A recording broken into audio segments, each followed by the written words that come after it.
panel, and then we'll go ahead and move into remarks related to the questions that we've teed up on the agenda. Danielle.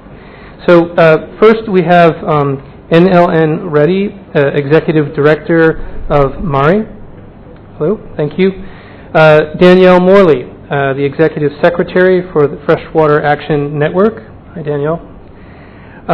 Next, Henry Northover, the Head of Policy for WaterAid. Henry, how are you? Greg Koch, Director of Global Water Stewardship for the Coca-Cola Company. Hi, Greg.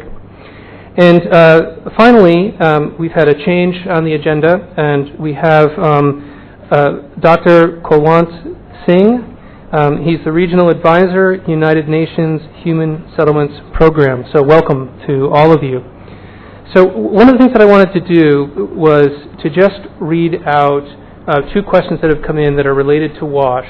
This is not to ask you to change your remarks in relation to the questions, but more to just have them in the background as we have the discussion, if that's okay. So one question came in and it just said, and you'll see these are very, very related to the questions that have been posed already. The first is, donors are scaling back funding to foreign aid efforts such as WASH. What are some areas that the private sector can fill the gap left by donors, and what areas can the private sector not fulfill? And again, this lines up quite well with some of the pre-prepared questions that we had. So again, just wanted to be aware of that. And a second question that came in, and again, both of these came in through the live feed, is the private sector view that there should be a future water goal that encompasses WASH, water resources, wastewater, etc., or that each subsector should be split up among the overarching future goals? All right, so as you speak to the questions just related specifically to WASH, if you have an opportunity to also make an observation about does it make sense to roll up or to maintain at the thematic level would be very helpful. Okay, so what I'd like to do, and again, we need to be as mindful as we can of time here. I'd like to start with the first two questions, related questions. First, should there be water-related goals? And then if so, what issues should new water-related goals ideally cover? And as you know on the panel, and as you know as participants from the agenda, the lens for this conversation in this panel is WASH, the WASH perspective for that particular thematic area. So if I might, may I start with you, sir? Thank you. Good afternoon. Thank you very much for the opportunity given. I think WASH should be part of this goal setting because it is important determinant in terms of poverty reduction and health scenario. Secondly, I think right to water and sanitation is now center stage of policy dialogue and international discourse. Given the performance the Millennium Development Goals in terms of sanitation, particularly there is a poor performance, and given that this sanitation should be given priority. Sanitation is very much interlinked to the water per se. So therefore, this is very important. To put the whole thing into a perspective, I just go back a little back. So morning there is a discussion on the role to be played by the corporates. I think whatever came from the morning is a little bit more from user perspective. It is more within the fence.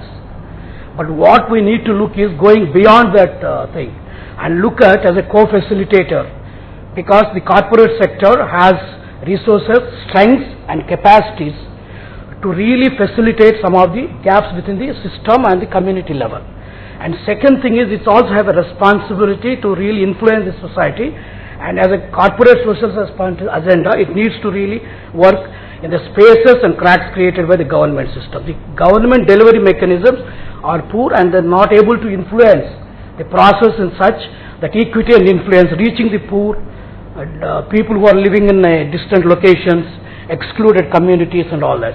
Therefore, that should be the overall framework around which the corporate should work. That's the feeling, and within MARI we have such experience. Maybe I'll bring it later. But in terms of setting goals, water sustainability should be an important issue. And because it's more on health outcomes, we need to really look at how these interlinkages of waterborne diseases, health-related and sanitation interlinkages are to be addressed, and more so right to water and sanitation. If you look at the MDGs last several years, I think national government has not really taken up this as an issue, though international agenda has identified. So right to water agenda should be given thrust on that. And then there should also be focus on hard to reach areas, particularly the tribal and other communities which are really not having access. And finally, we should have, earlier also the speakers mentioned about universal access to the resources and maintenance thereof. So where there are various opportunities that are existing in that, and we need to look on that. Thank you. Thank you very much. Danielle, may I turn to you next?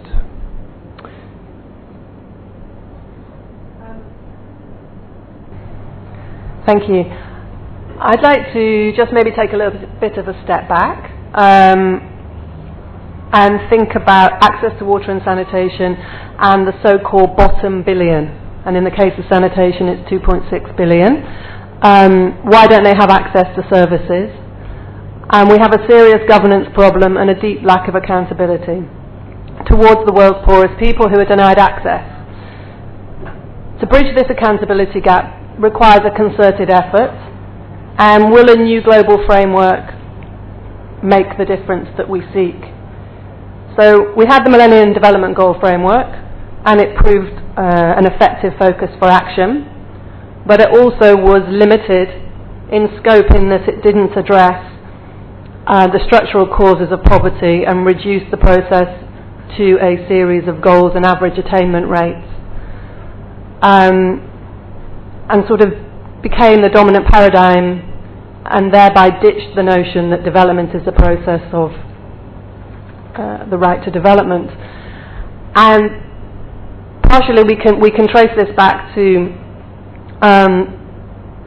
after the Second World War, when the UN was negotiating the international covenants on economic, social and cultural rights, and on social and political rights and civil rights, and there was a division between economic development and sort of the traditional human rights, that has persisted until this day.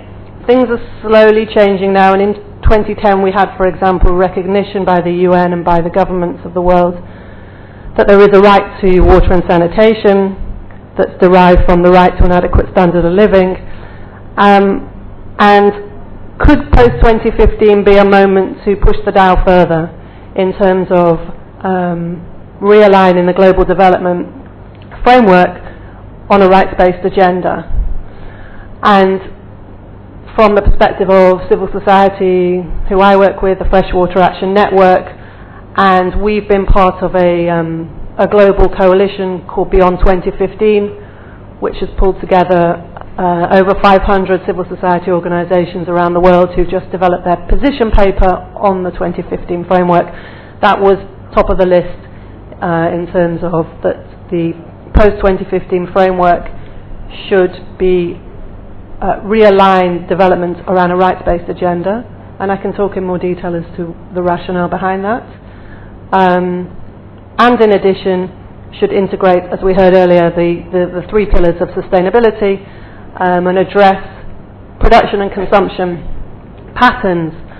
And clearly the private sector has a key role in addressing in production and consumption systems, and also has a role in supporting and enabling environment to realise the right to water and sanitation. Shall I stop now? I mean, just in terms of the format, do you want to? I would. That would be great. I think you teed up some interesting ideas. Thank you. And I'd like to just move on at this point. So, Henry, if could please come in. Thanks, Rob. Yeah. So, to the question, should WASH have its own goal in a post-2015 era?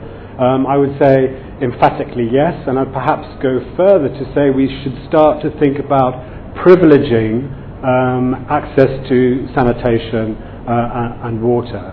And the reason I make that case, that rather stronger case for WASH, we're at the moment in India, in this country, despite rapid economic growth rates, 1 in every 4th child on this planet that dies of diarrhea is in India. And diarrhea is the second biggest killer of children worldwide. The biggest killer of children in India is pneumonia. There is good, compelling evidence now that hygiene behavior or the lack of hygiene behavior, the lack of access to soap, washing your hands with clean water is responsible for about 50% of those cases. So there is a huge attrition rate on our children through lack of wash. Sanitation is the worst performing MDG sector out of all of them. And as one of your online questionnaires put it, why is it that aid has been falling to WASH? Well, since the 1990s, the share of aid going to WASH has been contracting, and the aid that is there is extremely poorly targeted. So that most of the aid for water and sanitation goes to middle-income countries.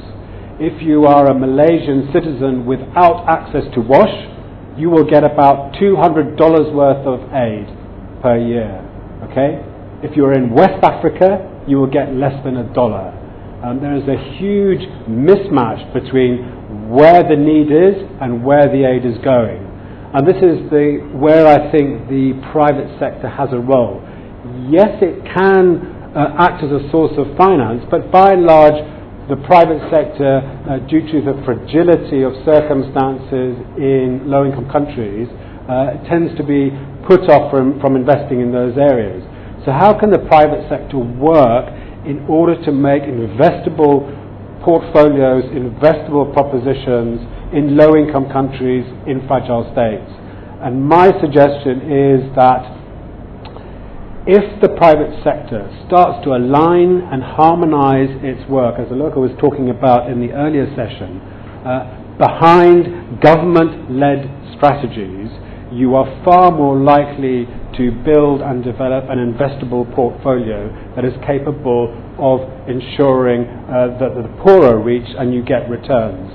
So the private sector has a strong role to act as an agent for change, but increasingly, I would argue that the private sector must now start coordinating, harmonizing its efforts, and acting on plan, government-led plans. We all know how weak the capacity is of government, and in a post-2015 era, that everyone now must turn their efforts to ensuring that government has the capacity to ensure services.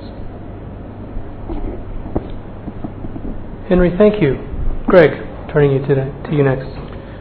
I'll just give you food for thought, and then I'll answer the question, and that is, what if there is no government-led strategy on WASH?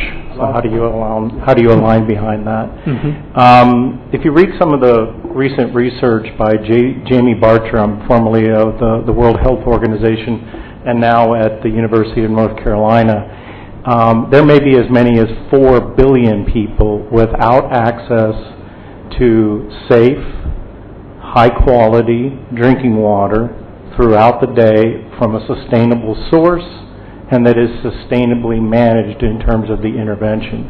So I think the problem with the progress we've made being lauded is still very significant across the world. So yes, I do believe, and the World Business Council for Sustainable Development has put forward our comments, which I agree with, to Peter Brabeck as part of the consultation process to the UN. And there should be a WASH goal. I personally believe we need a water goal encompassing of wastewater treatment, sustainability of supplies, and some of the other things that the other panels will be talking about. But I agree with you in that WASH should be a standalone goal, and this was not in the WBCSD memo to Peter Brabeck, and it should be at the top of the Sustainable Development Goals list. And the reason is obvious, I hope, to everyone in the room, in that you cannot solve any of the other goals until you solve the WASH equation.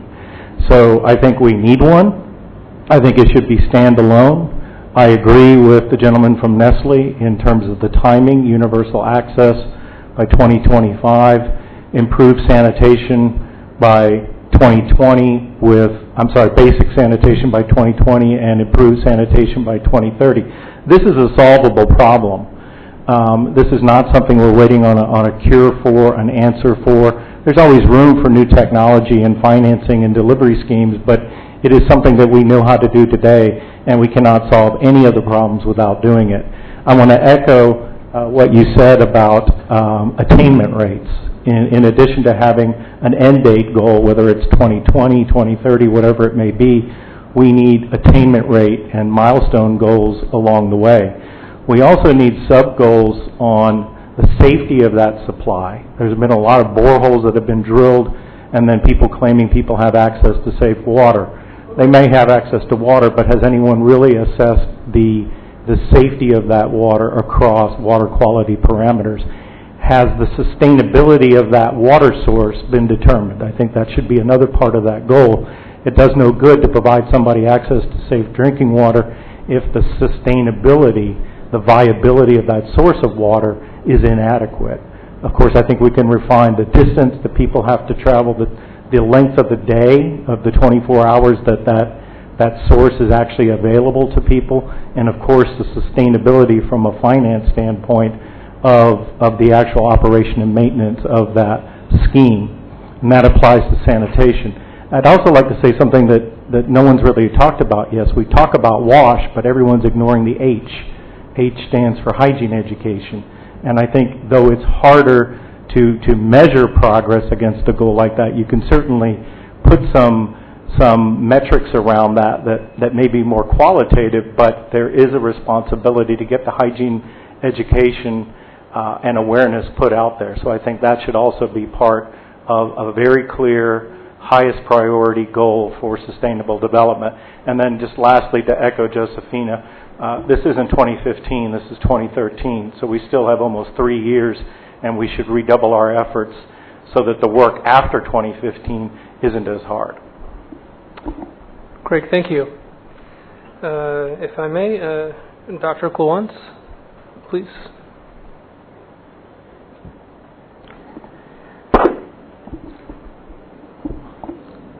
Thank you very much giving this opportunity.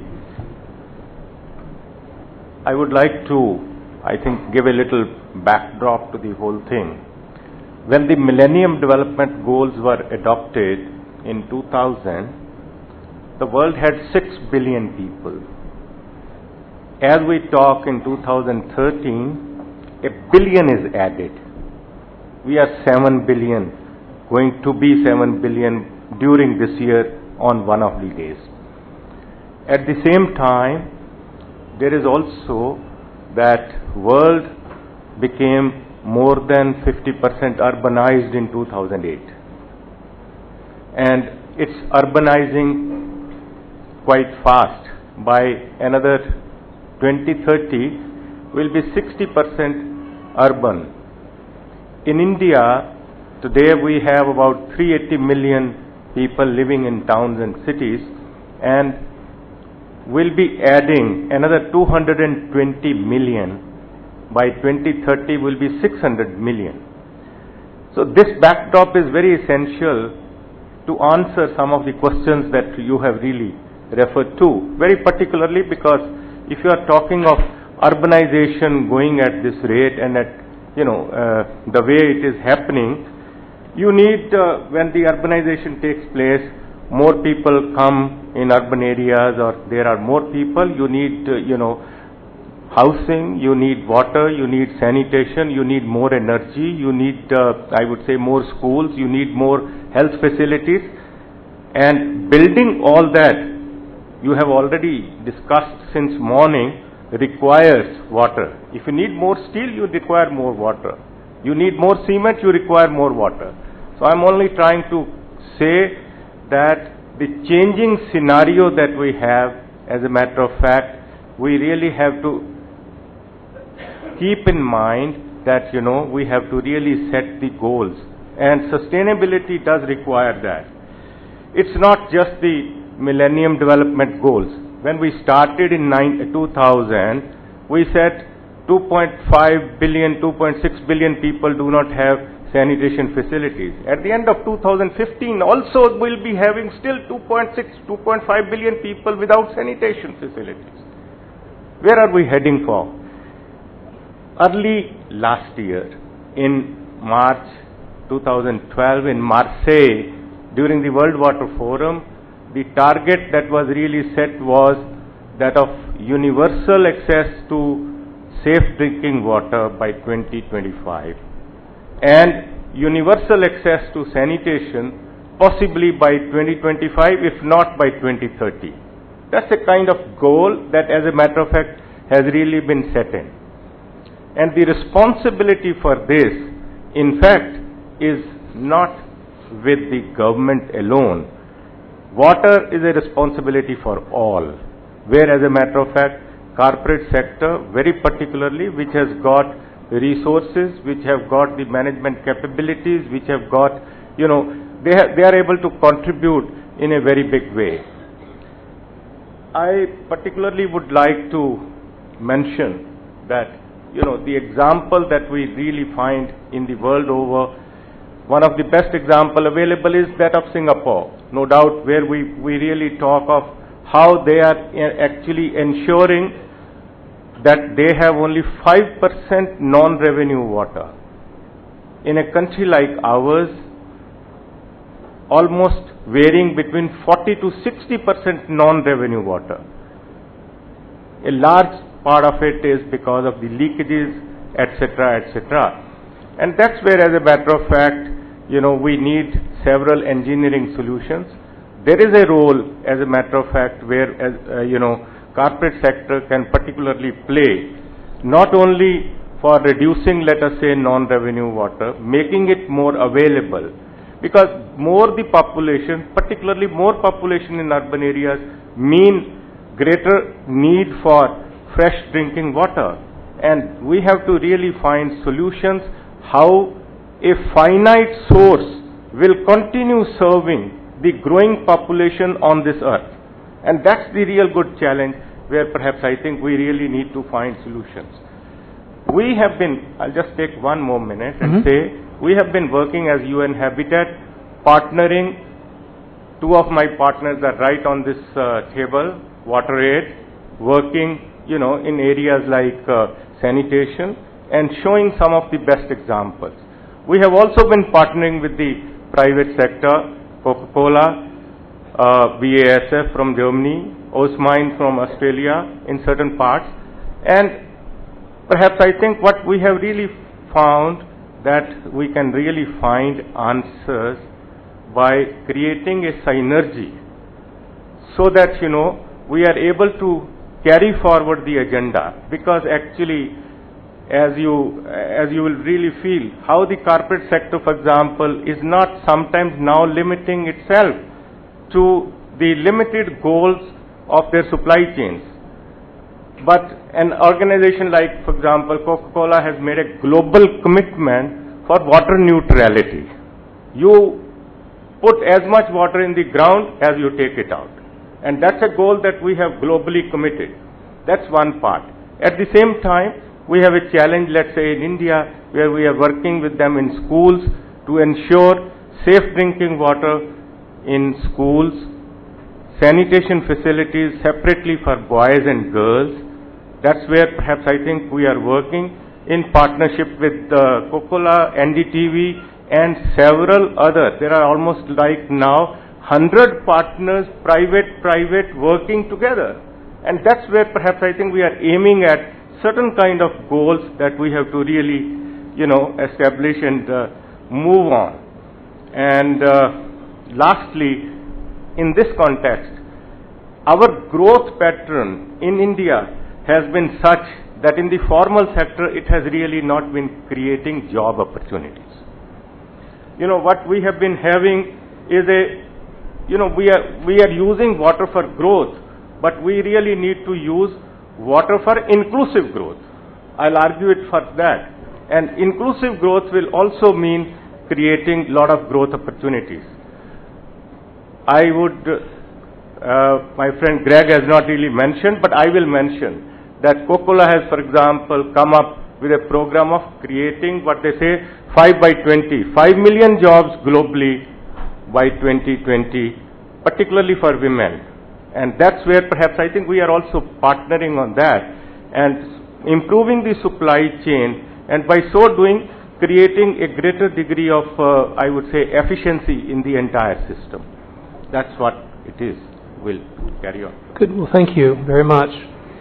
I'd like to follow up on some of the observations made, and I hope I do justice to the very good thinking that you've laid out. Danielle, I'm going to head back to you first. As I listened to the other speakers, I heard a resounding yes for WASH-related goals, and I heard two reasons, more than two, but two reasons stick out. The extent of the problem, the extent of the remaining problem, number one, and number two, and Greg, you made this point, the dependency of other goals on success in this area. So in the absence of goals here, how can you expect to achieve in other areas? The focus in terms of actual goals seems to be around access, certainly.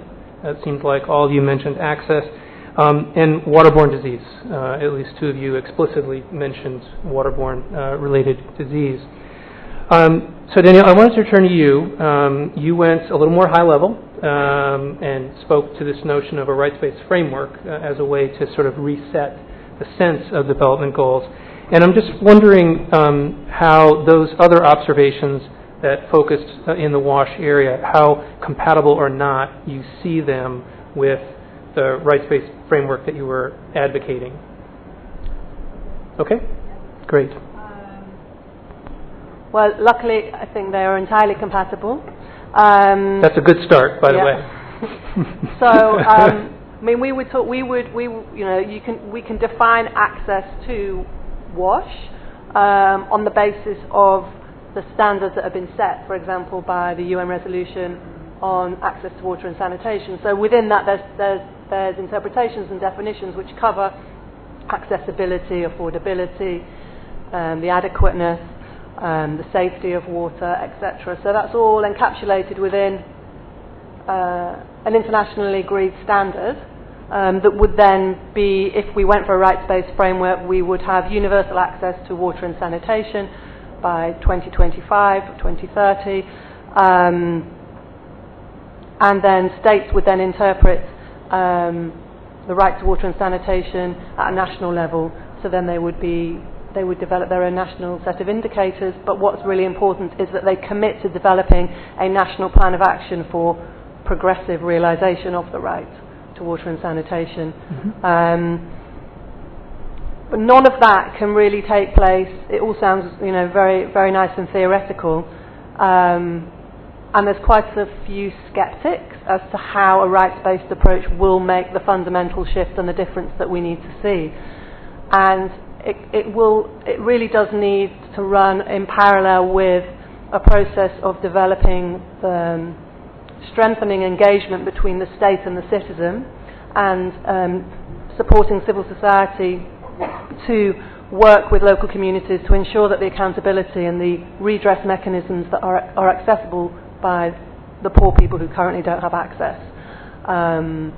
So that's some of the work that our partners here in Hyderabad have been working on, rights-based advocacy, to really, again, so you can take it from the global level and you can see how it can really be applied down at the very local level. Mm-hmm. And then in terms of integration between WASH and water resources and health and so on, again, a rights-based approach would definitely promote and allows for a framework for integration. So decisions made over allocation, for example, would prioritise access to basic level of services for all. So it doesn't take away from an integrative approach. I'd just like to make one observation as well about integration. Because we're talking about post-2015 framework, as a framework that's been coordinated by the UN and will ultimately result in a negotiation between member states of the United Nations. We can see that over the past 20 years, sustainable development frameworks negotiated at the United Nations have fallen into the trap time and time again of resulting in a real, a siloed approach. And it's been really good today to hear some of the representatives from the United Nations speaking about that's been recognised, and this time around, through creating cross-cutting indicators and so on, we wouldn't fall into that trap again. Thank you. Sorry, right at the end there, I was just checking my notes for the next question forward. But again, if I'm hearing it correctly, it's yes to a goal and to some of the nature of the goals that were laid out, but a strong emphasis on the nature of the policy, programmatic, and accountability framework that wraps around that.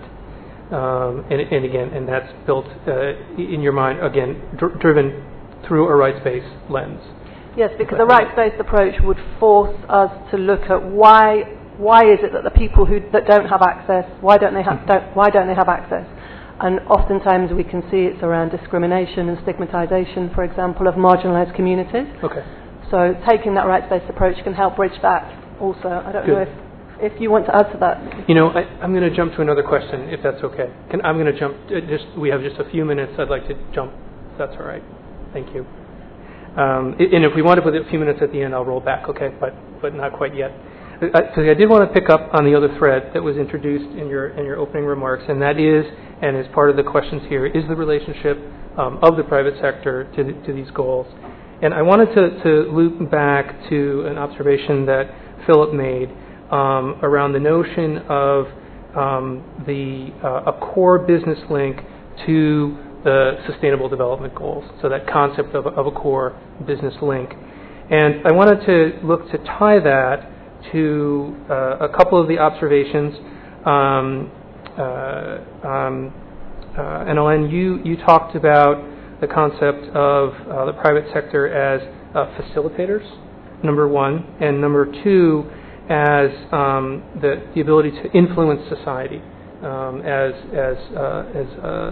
having a leverage role in the trajectory or direction that the society would go.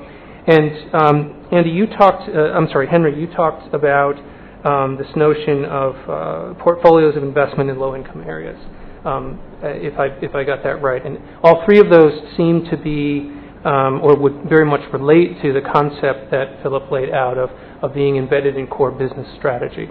So I'm interested in your sense, and Greg, if I could start with you, that those three areas and possibly others, if those are presented to you, would you say yes, those can fit with core business strategy, and in fact that's the way to think about them?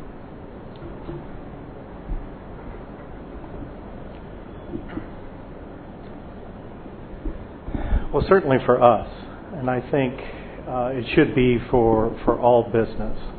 I think the way to relate, what you phrased, at least in writing, and I think you're saying right now in terms of water stewardship and water strategies as part of business strategy, that the Sustainable Development Goals should be framed in such a way that they can link directly to what is defined as best performance from a water stewardship standpoint for business.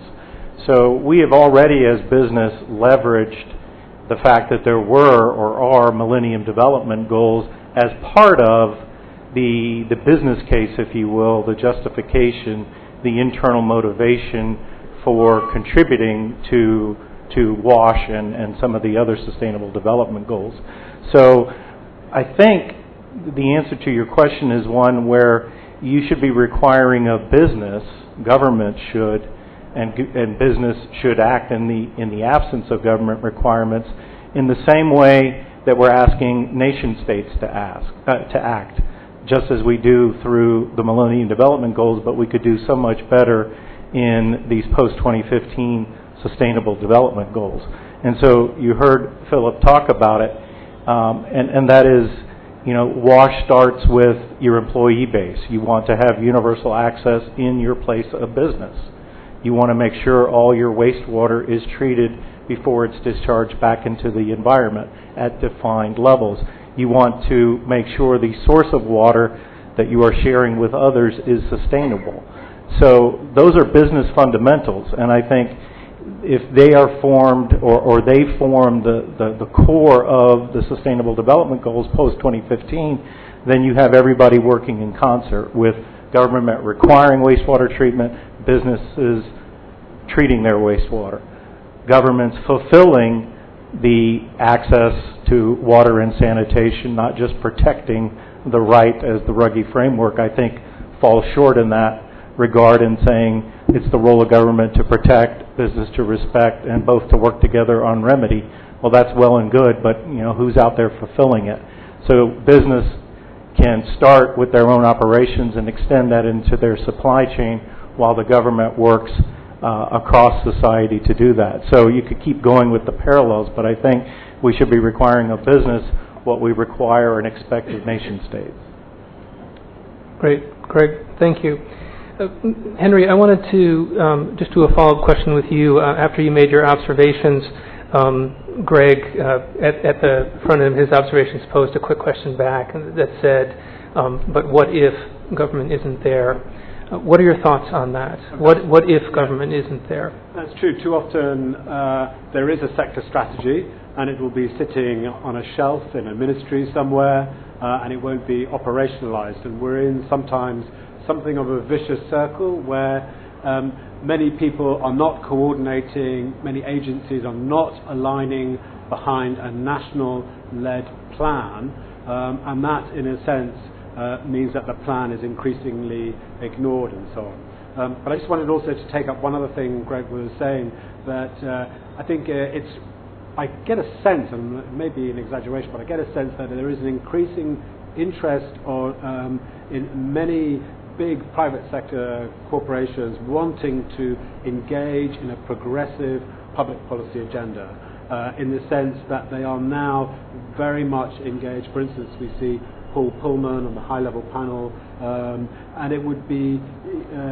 useful, I think, for NGOs, and I point to my own WaterAid as well as one of them, to engage in some creative partnerships at a national level where we can act in coalition with those companies to push governments to develop a coherent sector strategy. Mm-hmm. I'll leave with one other thought on that, is that the evidence is that the countries that do best, that make the greatest progress in delivering sustainable services, are those that have a robust sector strategy. And to me, I think that's where much of our public policy push should now focus, is looking at that capability of implementation. Mm-hmm. Henry, thank you. So we just have a minute here before I need to break for the next panel. But and I wanted to come back around. It sounded like a few extra remarks you'd like to make in light of Danielle's comments, if you would. With regard to this right to water and sanitation, mm-hmm. it is really important in the context of bringing transparency and accountability within the governance. Because currently government system only delivers but is not at all accountable and transparent in actions. So right to water and sanitation brings new framework in terms of delivery. And it also brings a new way of dealing with the governance. Because governance itself is like so many lacunas. So bring the communities at the forefront of the thing. And it also means government should equip itself to deal with the new way of governing the whole programs. So that way it makes a lot of difference. And in terms of governance, I also bring new point. Like in the corporate, today we are meeting.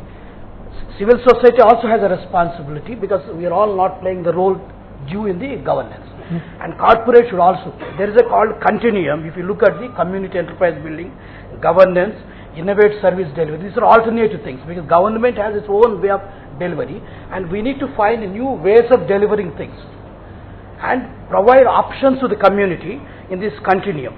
So this to happen, the corporate sector needs to support the national targets, it gets into technology aspects, it gets to innovation services, and act in supply chain, not in their own business, but in terms of supply chain, delivering these programs.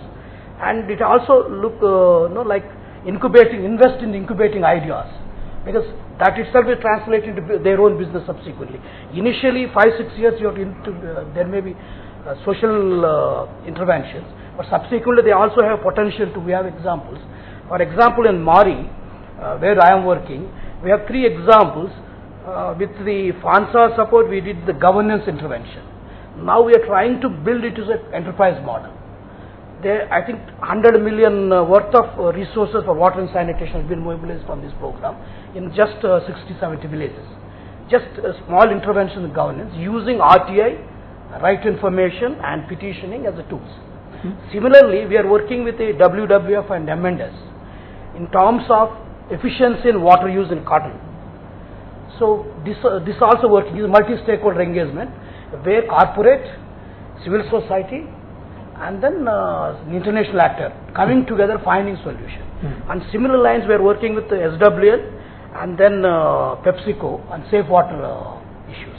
So what I am trying to say is governance is all about engaging everyone, multi-stakeholder engagement, and everyone has their own responsibility based on strengths, resources and capacities. And that's where, unless you position the rights and water in that context, again it will get privatized totally, and then the poor and other excluded section further excluded. Therefore, right will be central stage, and other active strengths will be covering that. That's the framework we need to look at. Thank you. Very good. Thank you. So we need to wrap up, but Dr. Singh, can I trust you to leave us with your 2 takeaway points from this discussion in a minute or less? Thank you very much. I think the key point basically is water governance, if I may say so, where governments have a role for right kind of legislative and organizational frameworks to be created, but there is a need for institutional changes equally at all levels. Private corporate sector has a very big role equally and very essentially, not only for I would say that providing and meeting those frameworks by sharing the technology, as well as I would say that keeping the overall sustainable goals as part of the core business strategy. I think I'll end up at that. Yeah. Very good. So if I can, I'd like a round of applause for our panelists. Thank you all very, very much.